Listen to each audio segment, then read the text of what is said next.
Hello दोस्तों, कैसे हो आप सब। एकस लिमिटेड आईपीओ का अलॉटमेंट लाइव हो चुका है। आपको अलॉटमेंट मिला क्या? Let me know in the comments. बात करें एकस लिमिटेड आईपीओ का सब्सक्रिप्शन डेटा का रिस्पांस लिटरली क्रेजी था। 10 दिसंबर को एकस लिमिटेड आईपीओ की लिस्टिंग हो गई।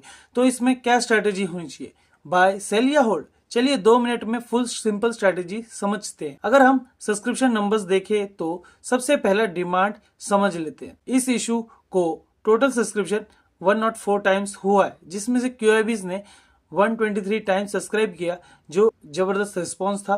वही एचएनआईज ने 83 टाइम्स और रिटेल कैटेगरी में 80 टाइम्स सब्सक्राइब हुआ। मतलब डिमांड मैसिव थी, स्पेशली क्यूआईबीज कैटेगरीज में, क्योंकि जब क्यूआईबी सेगमेंट एग्रेसिवली अप्लाई करते हैं तो यूजुअली लिस्टिंग पर स्ट्रॉन्ग सेंटीमेंट मिलता है, बट इसका मतलब गारंटीड प्रॉफिट नहीं होता। ये लॉस मेकिंग कंपनीज में बहुत इंपॉर्टेंट पॉइंट है। कंपनी का बिजनेस रियलिटी अगर समझे तो एकस एक एरोस्पेस, प्रेसिजन मैन्युफैक्चरिंग और फोर्जिंग सेक्टर में काम करती है, जहां पर कंपनी के ग्लोबल क्लाइंट्स के साथ हाई क्वालिटी इंजीनियरिंग और इंडस्ट्री भी फास्ट ग्रोइंग है। मतलब बिजनेस मॉडल स्ट्रॉन्ग लगता है। लेकिन इसमें 2 बिग रेड फ्लैग्स भी है।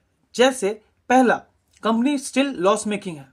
जी हाँ, कंपनी अभी तक लॉस मेकिंग रेवेन्यू जनरेट कर रही है। दूसरा, कंपनी पर डेप्थ यानी कि उधारी हाई है, जो कि इस सेक्टर में आई थिंक रिक्वायरमेंट होता है। ये दोनों फैक्टर्स लिस्टिंग को वॉलेटाइल बना सकते हैं। बात करें लिस्टिंग स्ट्रेटेजी की, तो ये मेरा अपना एनालिसिस है। मेरी तरफ से कोई बाय सेल की रिकमेंडेशन नहीं है। आप अपना एनालिसिस और अपने रिस्क के बेस पर ही डिसीजन ले। बात करें इस आईपीओ की ग्रे मार्केट प्रीमियम की, तो वो 33 रुपए से 38 रुपए पर शेयर के बीच चल रहा है। मतलब 155 से 165 के इन बिटवीन लिस्टिंग होने के चांसेस हैं।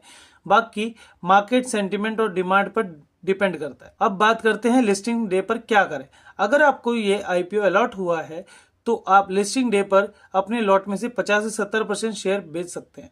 ये सबसे सेफेस्ट मूव होगा, बिकॉज कंपनी फ्यूचर में प्रॉफिटेबल बन सकती है, लेकिन अभी फाइनेंशियल स्ट्रॉन्ग नहीं है। बाकी बचे 30 से 50% होल्ड कर सकते हो, ओनली अगर आप लॉन्ग टर्म इन्वेस्टर हो और एरोस्पेस मैन्युफैक्चरिंग इंडस्ट्री को समझते हो।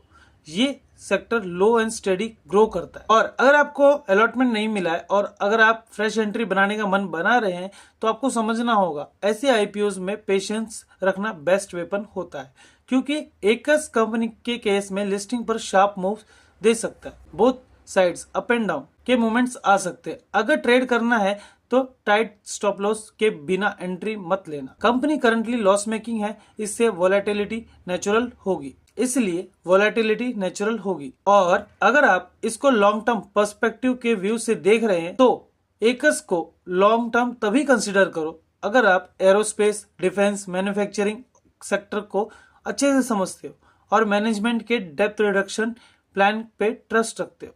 अगर इंडस्ट्री की क्लैरिटी नहीं है तो forced long term holding avoid करना ही बेस्ट ऑप्शन रहेगा।